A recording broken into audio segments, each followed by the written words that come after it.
আসসালামু আলাইকুম। রাজহাঁস আমাদের অনেকেরই পালন করা হচ্ছে শখ, আবার অনেকের আয়ের উৎস। একটি রাজহাঁস সাধারণত ৬ মাস থেকে ৮ মাস বয়সে ডিম পাড়া শুরু করে, আর অনেক জাত ভেদে অনেক সময় ১০ মাসেও ডিম পেড়ে থাকে।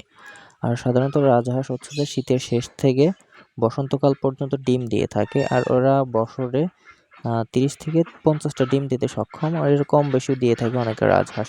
বয়স হওয়ার পরেও যদি রাজহাঁস ডিম না দেয়, তাহলে অবশ্যই আপনার বুঝতে হবে ওর পুষ্টির ঘাটতি আছে। ডিম পাড়ার সময় সাধারণত একটা মেয়ে হাঁসের প্রচুর যে আপনার ক্যালোরি, তারপর প্রোটিন প্রয়োজন হয়। সাধারণ কুড়া বা ভাত, এর পাশাপাশি আপনারা লেয়ার ফিড দিন।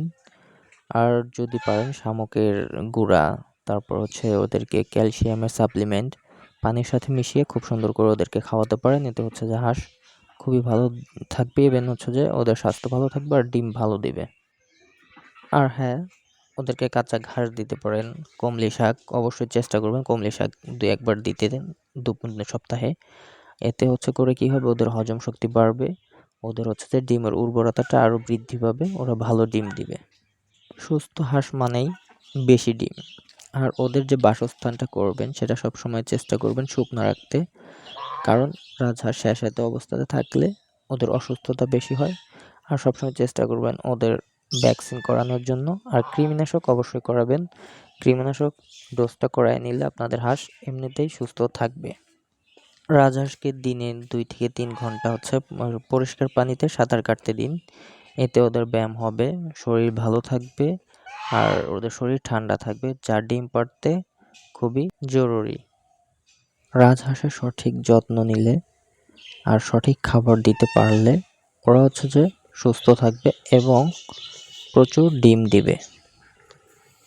যদি আপনার রাজহাঁসের বয়স হয়ে যায়, তারপরে যদি ডিম না পান বা ডিম না দেয়, সেক্ষেত্রে আপনারা ৩টে ওষুধ খাওয়াবেন। সেটা ফার্স্টে আপনারা কৃমি ডোজ করাবেন। কৃমি ডোজটা করানোর পরবর্তীতে ইসেল দেবেন। স্কয়ার কোম্পানির ইসেল যে ওষুধটা, এটা ডিম পাড়ার জন্য খুবই কার্যকরী একটা ওষুধ। আর পাশাপাশি দেবেন স্কয়ারেরই আর একটা ওষুধ ক্যালপ্লেক্স। এই ক্যালপ্লেক্স ও ইসেল এই দুইটা একসাথে টানা ১০ দিন খাওয়াবেন। ইনশাল্লাহ আপনার হাঁস অবশ্যই ডিম দিবে। আপনার রাজহাঁসের খামারে যদি কোনো সমস্যা হয়ে থাকে, সেটা আমাদের কমেন্টের মাধ্যমে জানাতে পারেন। আমরা অবশ্যই চেষ্টা করব আপনাকে সঠিক পরামর্শ দেওয়ার জন্য। আর যদি আমাদের ভিডিওটা ভালো লেগে থাকে, আশা করি আপনারা লাইক ও কমেন্ট ও শেয়ার করবেন।